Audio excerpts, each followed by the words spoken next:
Good morning, everybody. How we doing? Sammy and I, People's TV. It's Friday. We're all feeling a little bit more chipper, I think we would say.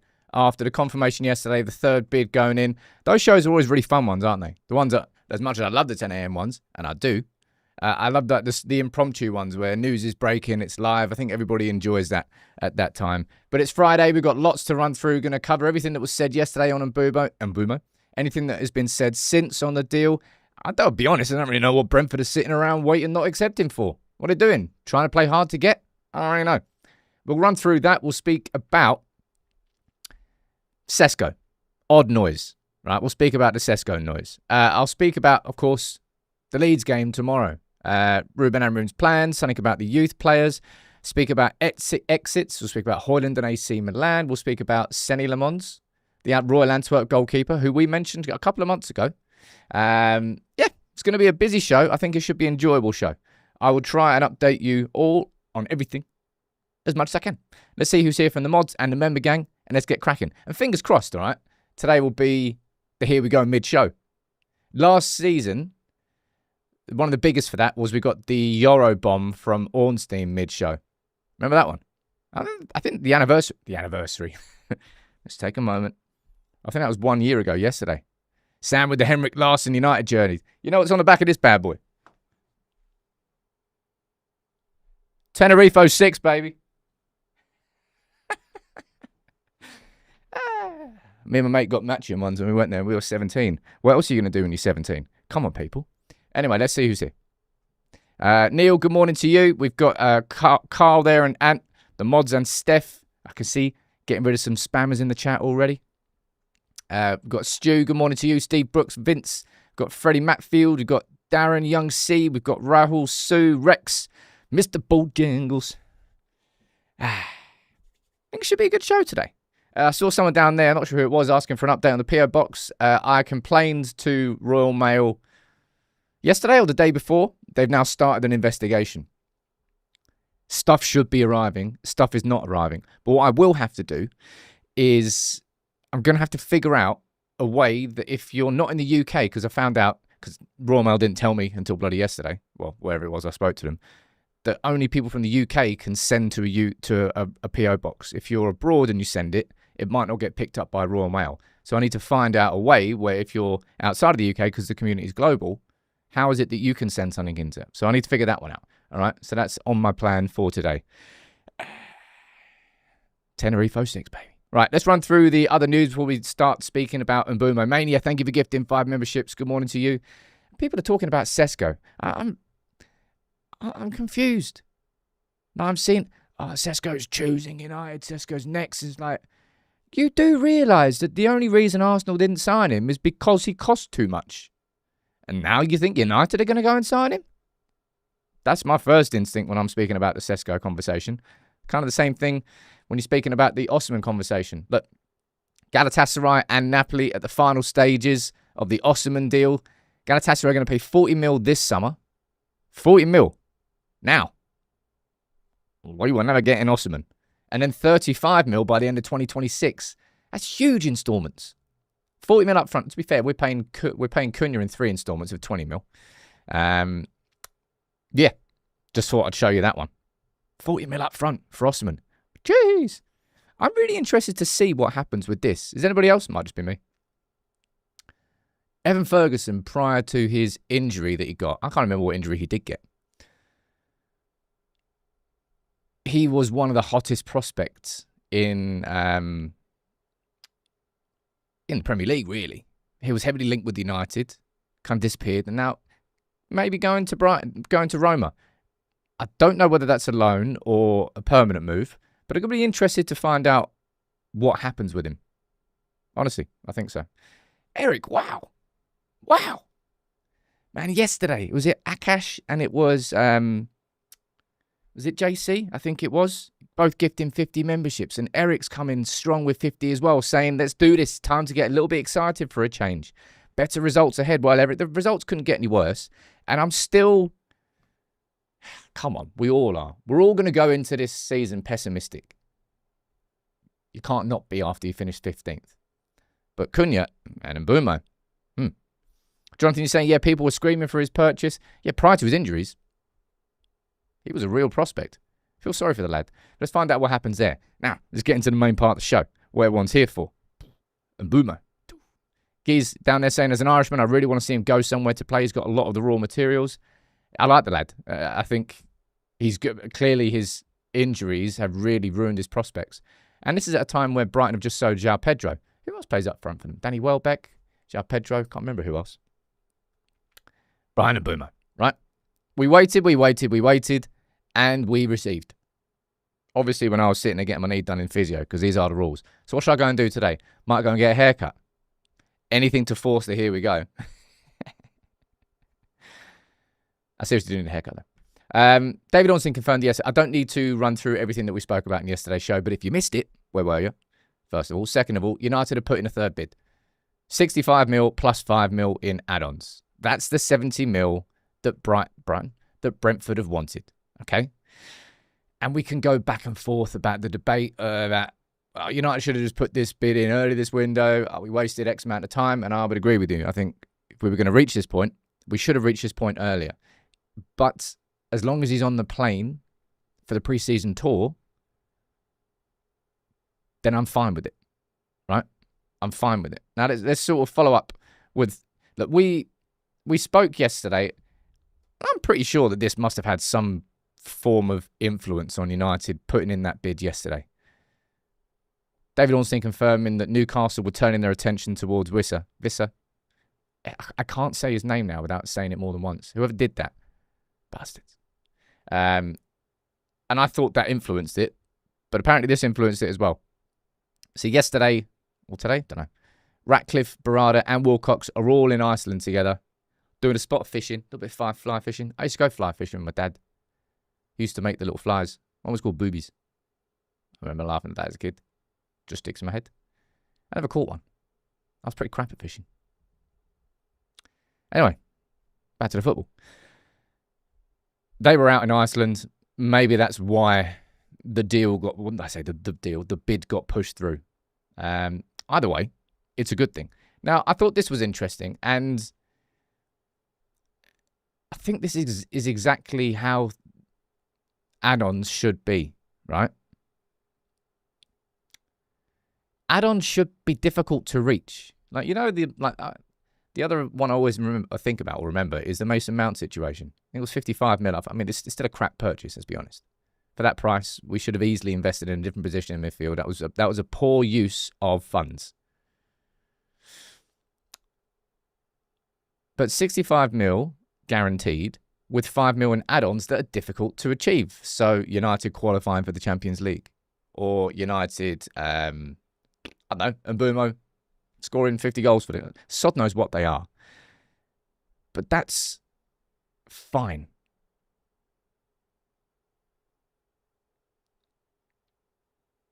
If that's what gets the deal done, I think the thing that's a bit strange for me at this point is, why don't we already have the here we go? What are Brentford doing? Are Brentford playing hard to get here? Brentford, to their credit, have done what they needed to do over a player that they felt had a certain value. And as much as it annoyed me and it frustrated me, I can even accept as a United fan that Bryan Mbeumo was worth 70 million in this window. You know how, like, say, for example, the Antony situation. He was worth 40 mil, and even that was like, still a bit of a risk. And then 50 got rejected, and then 60 got rejected, and then 70, and then sod that, let's go 80. We knew we massively overpaid for Antony. I don't really think, like, anybody can argue that United have had their pants pulled down with the Mbeumo situation. Sure, United have had their pants pulled down because we paid what Brentford have asked for, but I think what Brentford have asked for has been pretty reflective of the market. We've said that time and time again. So I'm not actually annoyed about the final price we paid. I suppose I'm a little bit frustrated it didn't happen earlier. But 70 mil, I'm fine with that. So I'm a bit confused as to why it's not really been accepted straight away. Taff down there saying he's not worth 70 mil. Is like, well, dude, if he's not worth 70 mil, then what is he worth? 55 mil, and then I will come straight back at you and say, well, Ilanga's not worth 55 mil. What's he worth? And you see the domino effect that's going to start there. I don't particularly think that any player is worth what they are sold for these days. When it comes to Premier League transfers, like every single signing is inflated. There's going to be anomalies and rarities that sort of sneak through where you do get some bargains, aka Mazraoui. I think 70 mil for him is fine. So I'm kind of confused as to why they haven't accepted it already. If I was to sort of, not guess, if United want to get Mbeumo on that plane and get him on tour for America, that's on Tuesday that United leave. Realistically, you're probably going to need, I don't actually know timings on this, but you probably want 48 hours, don't you? To get all the paperwork done, get the media day, get him to Carrington, do the medical, have all the media, do his first interview, etc., etc. There's a lot to get done. So I think United would probably want 2 days. So realistically, let's say United are flying out on Tuesday afternoon. I can presume. There or thereabouts, right? So this has got to get done by Saturday afternoon. So we've got like, what, 24 plus about 30 hours-ish for the here we go? For the deal to be accepted? I just don't see. Can someone let me know in the chat, right? I'm pretty convinced this deal is done now. Am I wrong to think that? Do you think that there is a way that Brentford turn it down? I don't really know. Mikey, you're asking a question I asked yesterday, and I still don't actually know the answer to this, whether or not he needs a work permit. I forgot to look into it. Richard is saying the current market has dictated that we would have to cough up 70 mil. Yeah, unfortunately, that is true. Johnny's saying, damn, he bit my tongue. Shout out to Lionesses after getting through after the world's worst penalty shootout. That really was. I'm glad I didn't watch that. Oh, you're saying Brentford will face a quick karma for their Hutchinson bid? Well, they got rejected for 35 mil, didn't they? Space Odie saying Ratcliffe negotiating with Cesco would be one of the funniest sights to see. Lad's going to have a heart attack. Why is Ratcliffe? Just stick to fly fishing, dude. You're a billionaire. Just be a billionaire. Just be rich somewhere. Just enjoy your money. Don't tell other people how to do their jobs. Someone down there saying Brentford might contest the add-ons. I suppose that's possible. Rami, that's a bit harsh. I'm always wrong. Not always wrong. I'm just occasionally wrong. Right? Molly, you think that the deal is done as well? Does it make you nervous that we've not got the here we go? I wouldn't say it makes me nervous. Look, right. I'm pretty sure that I've maintained this whole way through that I'm not really worried about the Mbeumo deal. The only point where I got worried about the Mbeumo deal was when the noise around Johan Visser came up and Forest being interested in signing him and then Newcastle. That was the only thing that scared me about the Mbeumo deal. Other than that, he chose United. He waited patiently for United. Newcastle went and signed Elanga. Arsenal signed someone else. Spurs signed someone else. We had no rival. It was a free run at a player that only wanted to join us. So I wasn't ever really particularly worried about it. But those indirect things, the Visser deal, that was what worried me.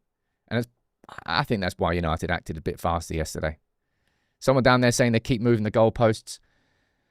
If they move the goalposts on 70 mil, then, well, you can't have a go at United for that. You really can't. I think it gets done. Do I think it will happen today? I don't really see a reason why it wouldn't. But, hey, this is United. Hey, this is football. And we are the kings of delays. So let's be totally honest. It may well not happen today. Dean is saying, bet you and Mbeumo's parked up next to Carrington. What he's doing the old, what's his face? I've forgotten. What's the name of the Villa strike? Was it Bothroyd? No, it wasn't Bothroyd. Who was the one that pulled up to the QPR car park? Damn it. I've forgotten his name. It wasn't a Bondahor. Was it a Bondahor? Remember that when he was trying to leave on deadline day? So he just drove to the car park of whatever club it was that were trying to sign him. No, it wasn't. It was, I swear it begins with A. Oh, it was Odem Wingy. Damn it was Odem Wingy. That's a classic. That is an absolute pub quiz classic, that one. Anyway, and Mbeumo's just sitting there chilling in Carrington car park, big glasses on, like Trigger Happy TV, reading the newspaper. Yeah, it was Odin winging. Anyway, I think the deal gets done. I'm not worried about it. I've never really been worried about it. But if he's going to be on the plane on Tuesday, I really realistically think it's going to have to be done by Saturday afternoon so that he can fly and get all that stuff done. Maybe he's secretly in Manchester, as you say. Akash talking about the Giggs free kick against Lille back in the day. Was that a quick free kick? Jamie, you loving the shirt as well? I think I said this yesterday. I think this probably still is my favourite away shirt. There was something about it. And this is the original one from 2006. I don't have many originals. This one's right. Anyway, as I said, we're going to have a conversation about this, but I think this is whiffy to say the least. Cesco.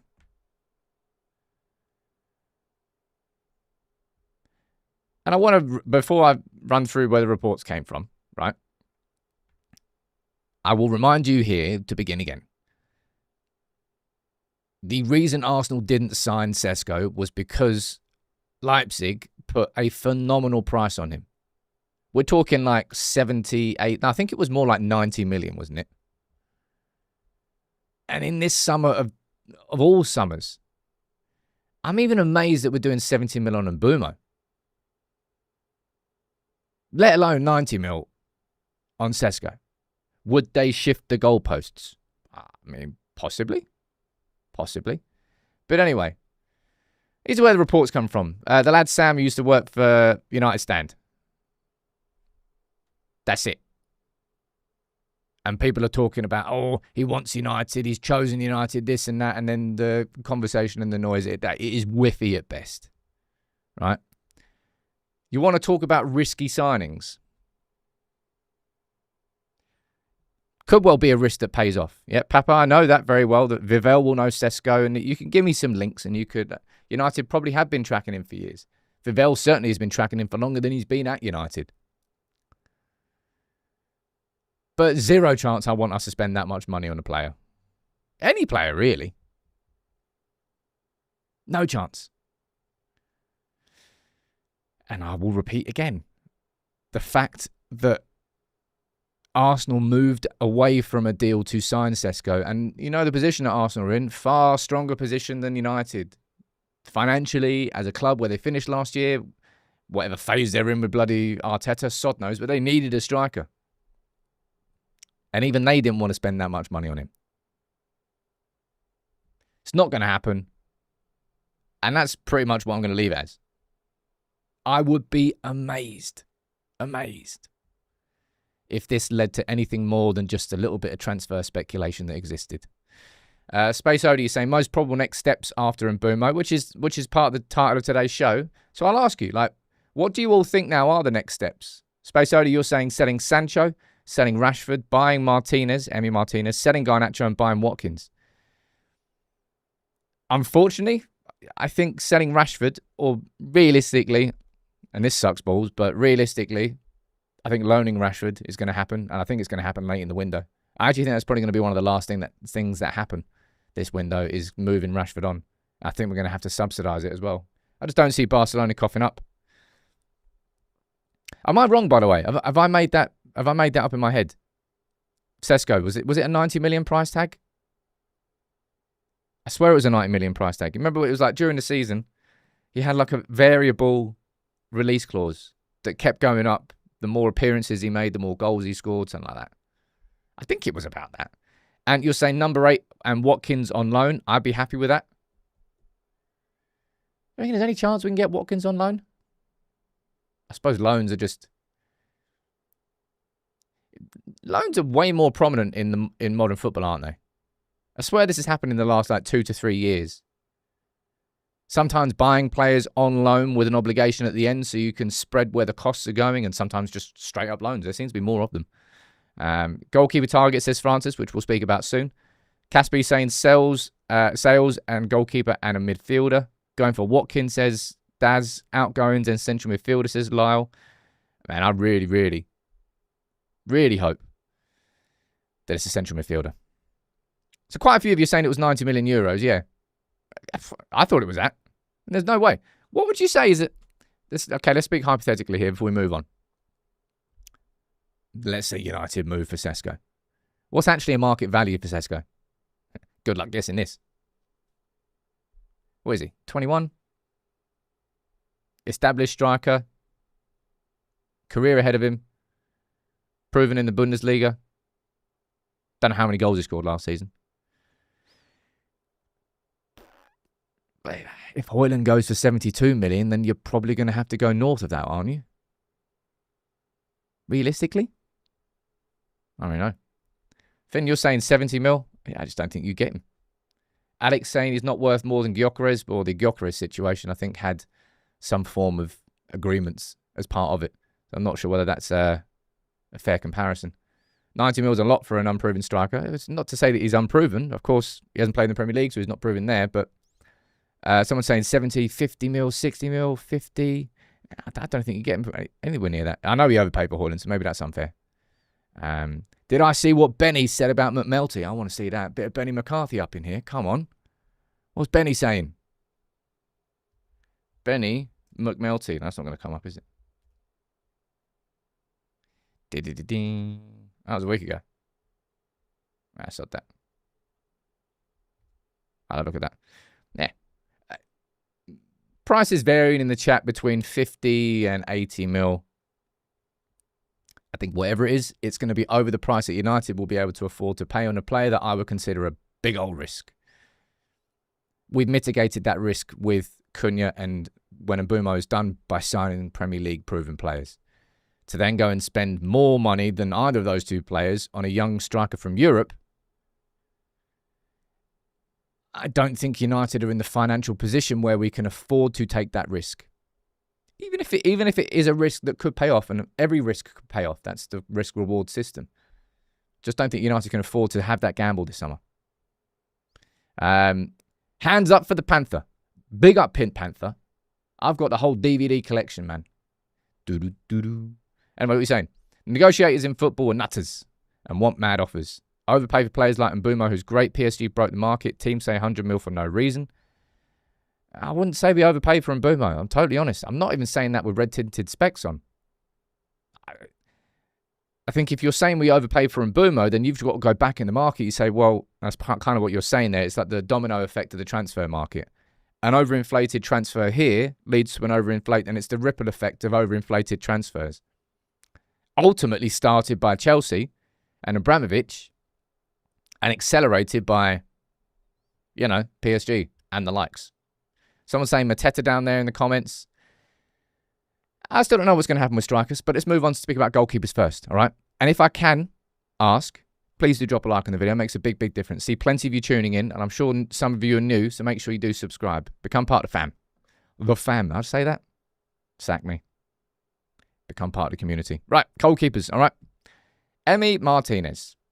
I'm going to speak about him first before I speak about Senny Lemons. Lemons, right? Thought this was interesting. Covered by Sport Witness yesterday. Argentina's biggest newspaper suggesting that he's got a 25 million euro release clause. And I was like, oh. Hypothetically, let's have a little quick chat. Emi Martinez for 25 million euros? Is that something that sort of changes it? Let me know. Graham with a chat down. Very random comment. Are you a match going red? I've had a season ticket for years and years and years. I go when I can. The reality of the growth of United People's TV is this is now kind of my match day experience. I'm here and I share it with all of you. I went to the final, which I bloody wish I didn't. Went to Spurs away last year, and I'll try and go to a couple of games, but realistically, I'm just so busy in what I'm doing here. My experience of United has changed, and I don't regret it at all. I love what I've been able to grow here with everyone, and I wouldn't change it for the world. Someone down there saying still seems like a lot, but Malcolm and Louis, you're saying yes. I think 25 million euros wouldn't be outrageous. You got Paul Hurst in the Times saying there's no chance that Emi Martinez wants to move to United unless Onana leaves. And there's surely no chance that Onana leaves because he's done his hamstring. Does that just end it there? I don't really know. I kind of made it clear where I sit on Emi Martinez. He's not my choice. He's not my choice of goalkeeper.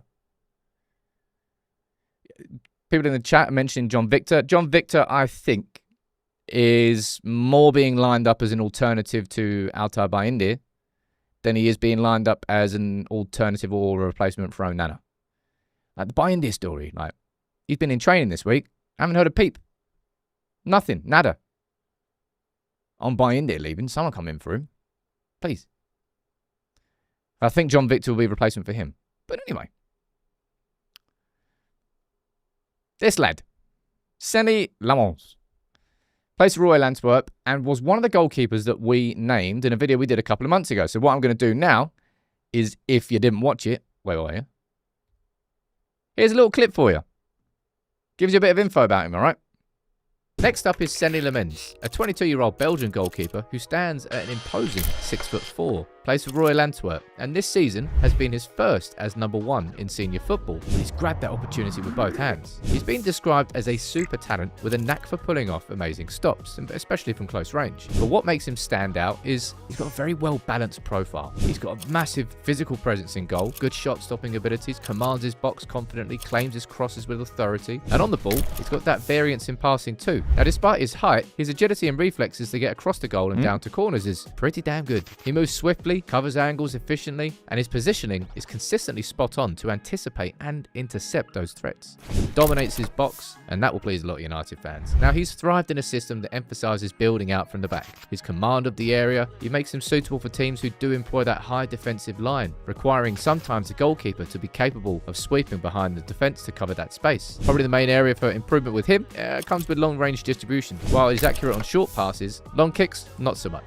Now, for a relatively inexperienced goalkeeper, he looks pretty mature and he commands his area impressively. And with the right coaching, he could well develop into a great goalkeeper. Wouldn't say he's a perfect prospect, but certainly one who could well be a gamble that pays off. Now, Senny Lamons, now you know everything about him. So yeah, there's definitely more established goalkeeper choices that we could go for, but he's definitely a prospect. What's anyone seen with the price on him?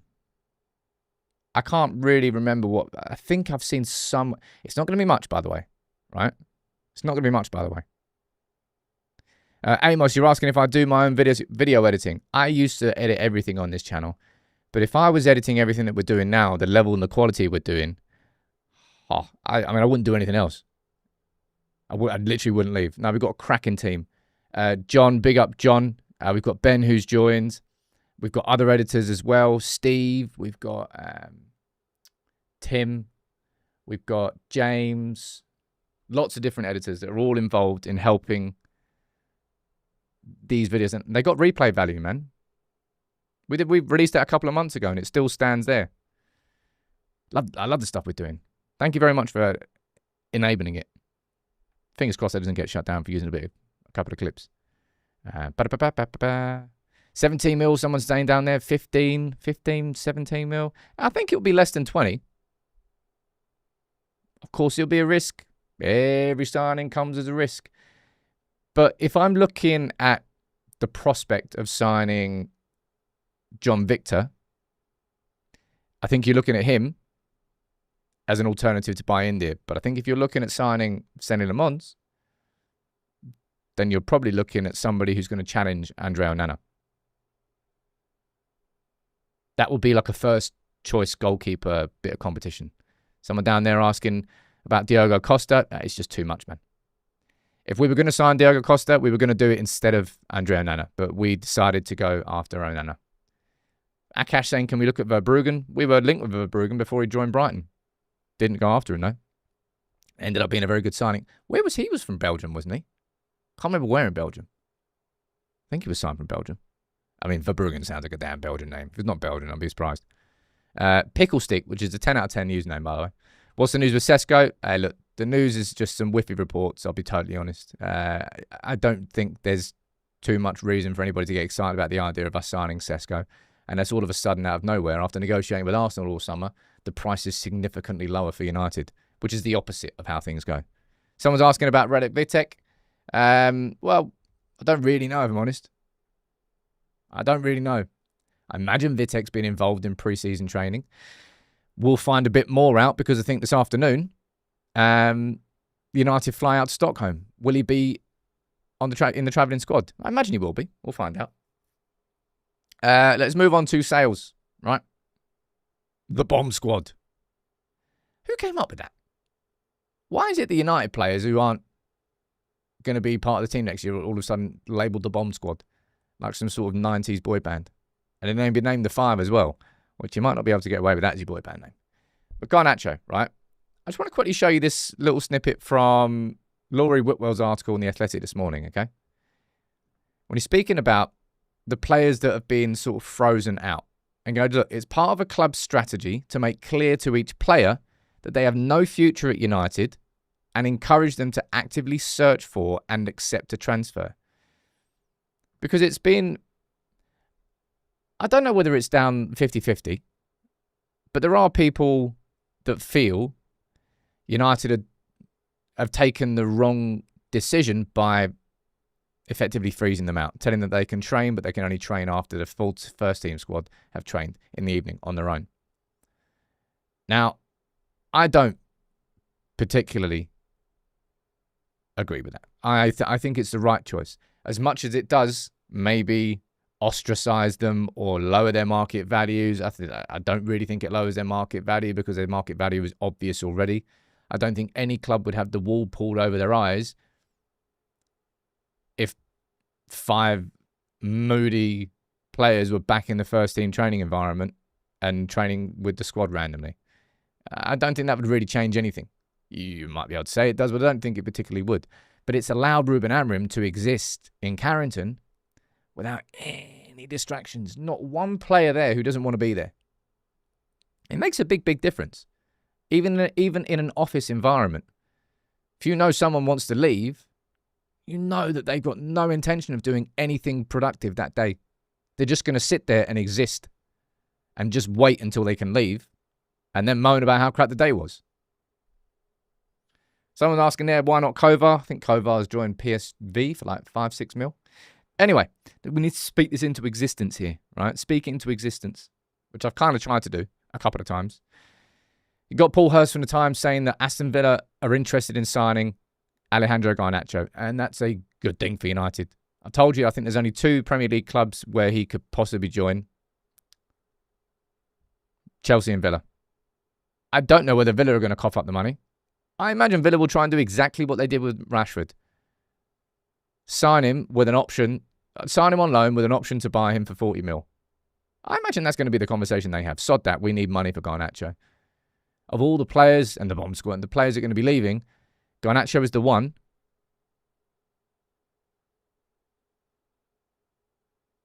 that we should be getting the cash for.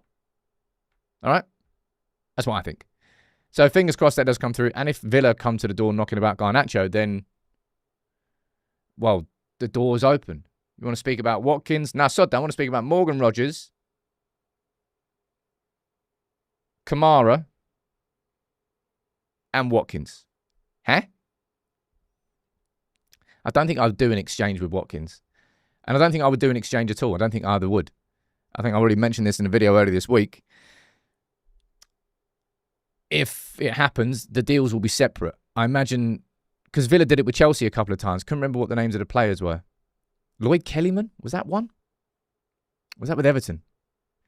Now, these players who are going for inflated prices between the clubs, you're like, what? There's no way he's worth that.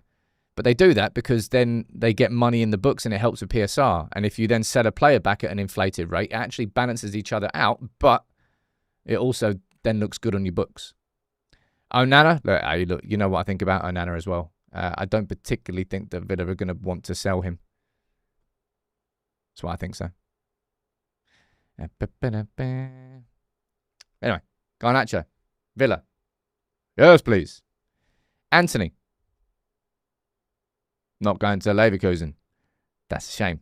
That's a here we go from Fabrizio Romano. But no one cares about Armand Loriente to Sunderland. Swipe. Vamos. No, thank you. More here we goes today, please. But include a certain Bryan Mbeumo in. Antony, look, if we go to the leaving whiteboard, I updated these this morning. Come on. Antony still remains closest to leaving, but Antony still, as it stands, Betis aren't budging. And they've sold Cardoso now, so they got some cash in.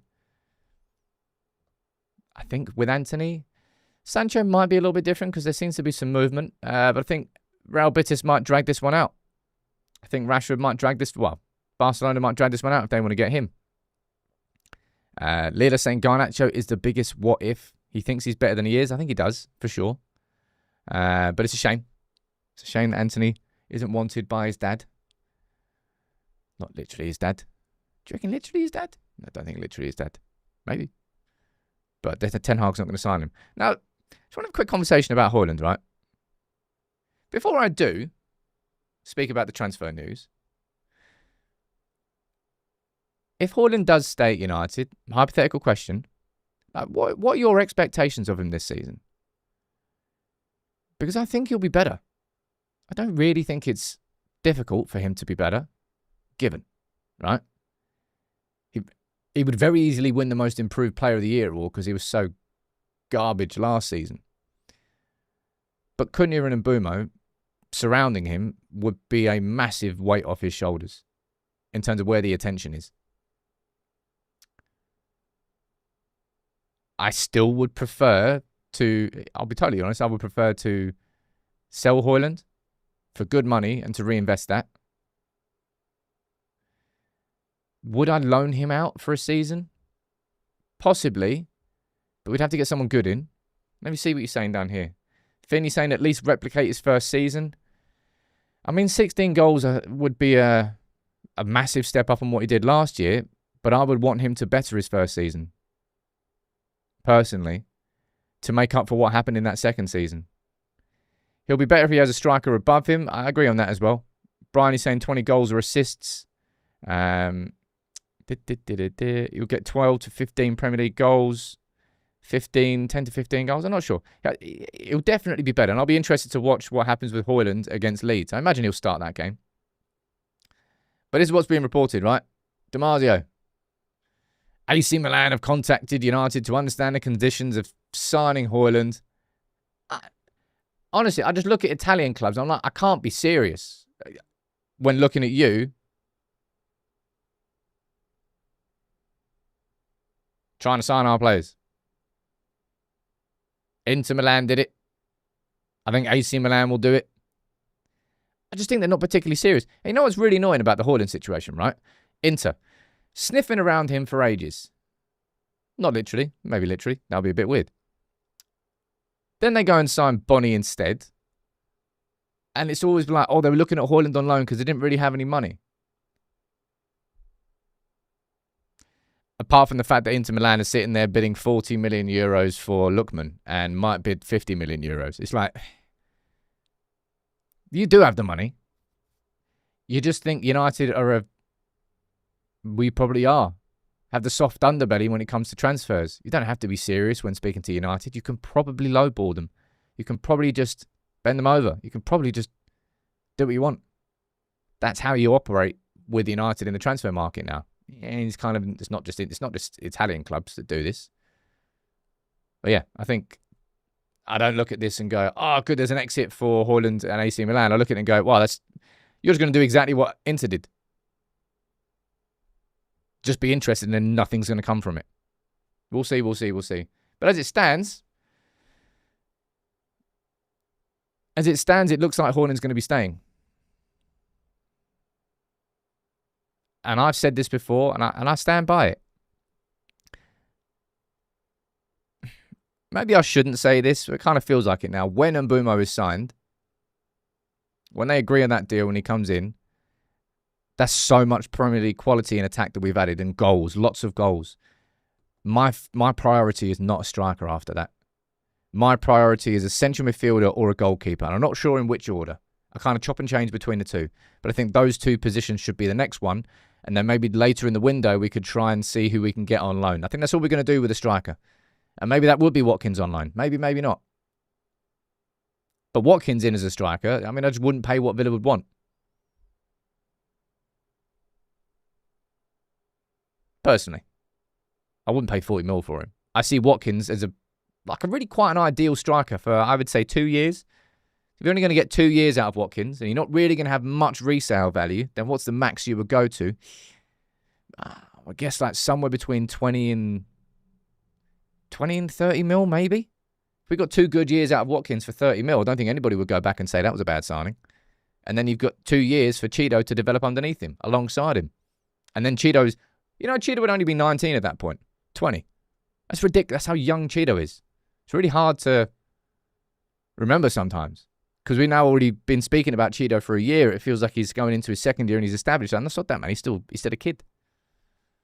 Anyway, let's see what goes on with Hojlund. But I don't expect AC Milan are serious about their interest in any way, shape, or form. We need wing-backs, says Shub. Do we? Right wing-back options, you've got Ahmad, who's going to be wicked at right wing-back. I stand by that. You got Delo. Yeah. You know what I think about Delo. I think he's an incredibly good professional, incredibly good athlete, good example. He's just technically limited. That's what Delo is. So there's going to be certain games where Delo is actually quite good because he can be a little bit more defensive in that right wing-back position. Left-hand side, you've got... do I still count Luke Shaw in here? I really don't want to. Really don't. But nothing at all has happened on Luke Shaw leaving. So I probably do. So you've got Luke Shaw, but you've got Dorgu, you've got Diego Leon, who we'll speak about in a second, you've got Harry Amas, you've also got Mantato on the right-hand side, who I'll also speak about. But this game tomorrow, right? United are back. I'm very glad, right? Can I just say this? If this didn't happen, right? If this didn't happen yesterday, the mood in here today, before this game against Leeds, would be sketchy, I think, is a fair way to describe it. There'd be a lot of frustration going into this game, but now that third bid's gone in, and we all agree it's the right price, it's the fair price, it's what they want, so we should be able to get him good, get him on the plane, great. Remember that this game against Leeds so you can call it a filler game, really. Same with Fiorentina. It's there to add more games in, to simply add more match fitness and match sharpness. I don't care about what this result is tomorrow. I'm going to pop a little poll down here, see what you're saying. Prediction, right? Prediction is United win, draw, Leeds win. There you go. Those are 3 options. I'm not looking at this like A, expecting a win, B, demanding a win. A, it's the first game of preseason. I'm more interested in watching some patterns of play. It might be boring for me to say that, but that's what I'm looking out for. I want to see if anything's sort of tweaked in the build-up. Last season it was a big problem, I think. The central centre-back was asked to step into midfield to make a midfield 2, whilst the wing-backs then pushed up a lot. It didn't really work because De Ligt wasn't very comfortable doing it, and neither was Maguire. And we couldn't play out from the back as a consequence. We kept running out of options and having to go long. I'm looking forward to seeing that. I'm also looking forward to seeing the Cunha debut, maybe Diego Leon debut. I'll speak about that in my preview. It's coming out later. But I thought this was an interesting one. 2 interesting things I want to speak about from The Athletic. Laurie Whitwell saying that Ruben Amorim is planning to use a reduced squad for United's pre-season to replicate the upcoming season without European football. So it may well be that United's squad that travels, maybe both to Stockholm and on tour, is smaller than usual. Because typically it's a massive squad, isn't it? Typically in pre-season games, you kind of get a full different 11 in 2 halves, which you still might get because you probably go out with 25 players. I imagine that's pretty par for the course, isn't it? 25 players? Don't know. That's an interesting one to see if there are certain younger players that maybe don't get the opportunity. But speaking of the youth, right? And I know you'll be excited about this. Diego Leon, this is from The Athletic, saying that he's been impressing in training this week, not looking out of place at all. And in terms of the other youth players down there, who's been most involved this week? Look, Mantato has featured most prominently in sessions, and I spoke about him last season. I was saying the right wing-back options at United. He was my number one choice from the academy as somebody who Amram could bring through and mould into that right wing-back role. So it may well be, you just asked me about the wing-backs, it may well be that you get Ahmad as first choice right wing-back and Mantato's there as an option as well. And maybe Dalot becomes an option more at right centre-back than he does at right wing-back. And when you think about Dalot as a right centre-back, I could easily see that working. From an athletic perspective, he can definitely cover the wide channels. I think he'd actually be quite good as a right centre-back, if I'm being honest. I think Dalot would be a better right centre-back than he is a right wing-back. Because naturally he's a typical right back as part of a back four. But yeah, Mantato's featured most prominently. And look, Shea Lacey. He's been given decent time as well. That's exciting. I'm really hoping for Shea Lacey that this year is a season where he can avoid injuries, man. He's had the bad run. Last 2 years, Shea Lacey, I feel sorry for him, man. His progress has been hampered by injuries big time. So fingers crossed that this can be the season where you really see him coming through. What's going on there? Garth is saying, sorry for late message. I think Rasmus will come good, having worked more with Ruben Amorim in training. I'd like to think that with every player, really. Yeah, Mazraoui, of course, as a right centre-back. Just saying options. But anyway, a couple more players. Kone has gone in between the youth and the first team, so not as involved as Mantato or Lacey. And Eli Harrison has been involved with the senior team every single day. He's a goalkeeper. Remember, he won the treble with the Uniteds under 18s, then went on loan. Where did he go on loan last year? Christ, if I remember this. He nailed it, though. It wasn't Preston. Began with a P, though, I think. Sod knows. Anyway. He then was called back to the... So for some reason, he was called back to United and then ended up just not being sent out on loan again and just played with the younger teams. I thought that was a bit of a weird one. But Eli Harrison may well be on the plane. That could be an interesting one. In terms of the younger players. Down there, Brian, you're saying, is that worrying for Kone? I wouldn't say that's worrying for Kone. I think it's just Chester. Thank you very much, Lilana. That's where he was, Chester. And he had a very, very good loan spell. In terms of the prospects at the club, Eli Harrison would probably be one of my top choices from a goalkeeper perspective. But he's just a bit young. He is just a bit young. I'll give you my prediction in the lunchtime video, which is going out, of course, at lunchtime. 82% of you, 950 votes, 82% of you are saying the United win. Yeah. If you did a little record last season of the polls that we had here before games, I reckon we were right maybe 25% of the time. Which is probably about the same as I'm right. So, at least you're reflective of me. Had that and Mbeumo third bid not gone in, it's not that I wouldn't be looking forward to tomorrow. But I'd be frustrated going into tomorrow. And you might say this is me moving the goalposts. I said last week, if Mbeumo isn't done by the Monday that's just gone, then it starts to impact Amorim's plans. Because it probably means that he can't be involved in this game tomorrow. But the most important thing was that Mbeumo was on that plane for USA. That's the most important thing. The third bid has gone in, and I don't see why Brentford don't accept that today. If they don't accept that today, then they've been having us on this whole time, and they were never really interested in selling him. If I'm being totally honest. There's no way we go back with another bid. At all. Right? If I can ask you, ladies and gents, just to wrap up the show, make sure you do please drop a like on it. See if we can reach 1,000 likes. And let's get the map out. Come on. What channel's the match on tomorrow, says Siegs. Pretty sure it's on MUTV. All the preseason games are. But yeah, you know what the map is. What have we got over here? We've got Cotonou in Benin. We've got Denver, Colorado. Novi Sad in Serbia. South Reefs. Where's that?